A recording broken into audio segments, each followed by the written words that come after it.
Break के बाद आप सभी का स्वागत है।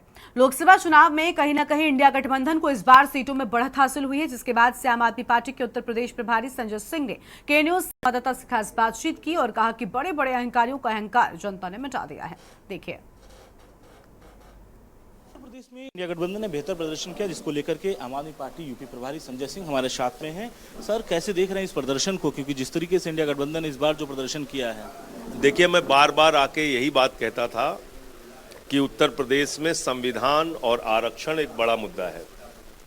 यहाँ के दलित, शोषित, वंचित, पिछड़े लोगों के मन में यह आशंका थी कि मोदी जी आरक्षण खत्म करेंगे और संविधान बदलेंगे, जिसके लिए आरएसएस और बीजेपी जानी जाती है। और जो आचरण इन्होंने किया कि अखिलेश यादव जी मंदिर गए, अपनी पत्नी के साथ दर्शन करने, तो आप गंगा जल से उसको धुल रहे हैं। इन सब चीज़ों का बड़ा रोष और गुस्सा था लोगों के मन में। वो अपने वोट से प्रदर्शित किया यहाँ की जनता ने, और साथ ही साथ जो महंगाई और बेरोजगारी का सवाल था उसको भी देखा है उन्होंने। स्पीकर पे एक सवाल खड़ा किया है, स्पीकर को लेकर के। देखिए, स्पीकर गैर भाजपाई होना चाहिए। अगर टीडीपी का स्पीकर वो लोग बनाते हैं तो ठीक है, नहीं बनाते हैं तो इंडिया गठबंधन के दलों को विचार करना चाहिए। बीजेपी का स्पीकर होगा तो 3 खतरे हैं।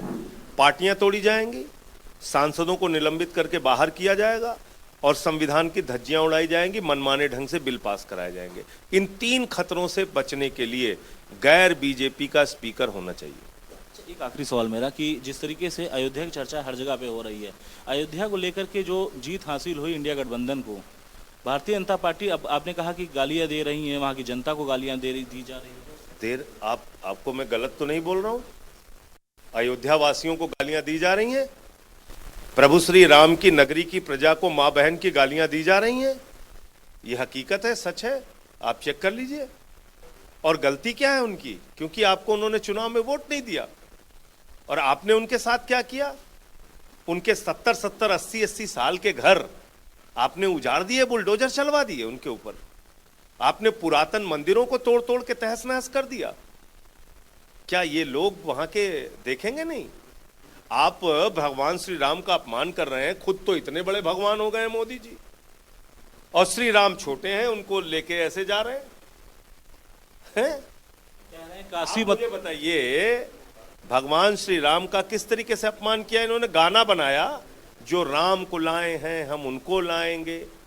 राम आपको लाए हैं कि आप राम को लाए हैं? कह रही है कि काशी मथुरा दोनों जीत लिया। अरे, और सीतापुर का क्या हुआ? रामपुर का क्या हुआ? चित्रकूट का क्या हुआ? प्रयागराज का क्या हुआ? कौशाम्बी का क्या हुआ? श्रावस्ती का क्या हुआ? बताइए ना। हमारा शहर और नाम बदलने जा रहे थे, सुल्तानपुर का कुशभवनपुर। क्या हुआ वहां?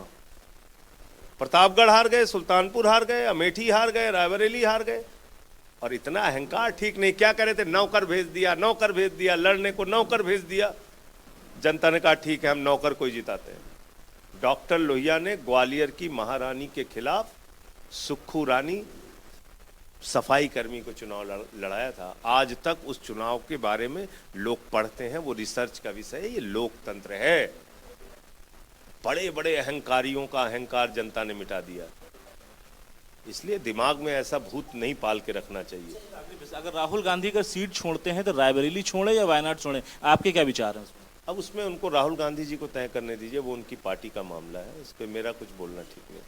तो ये थे हमारे साथ में आम आदमी यूपी प्रभारी संजय सिंह, जिनका साफ तौर पे कहना है कि जिस तरीके से उत्तर प्रदेश में ये चुनाव हुए हैं और चुनाव के बाद जिस तरीके से गठबंधन रिजल्ट आए हैं, तो कहीं बेहतर रिजल्ट इस बार देखने मिले, लेकिन कहीं ना कहीं अयोध्या की जनता एक बार फिर से भारतीय जनता पार्टी की गाली खाती हुई दिख रही है। कैमरा दित्य तिवारी के साथ में संदीप मिश्रा, के न्यूज़, लखनऊ।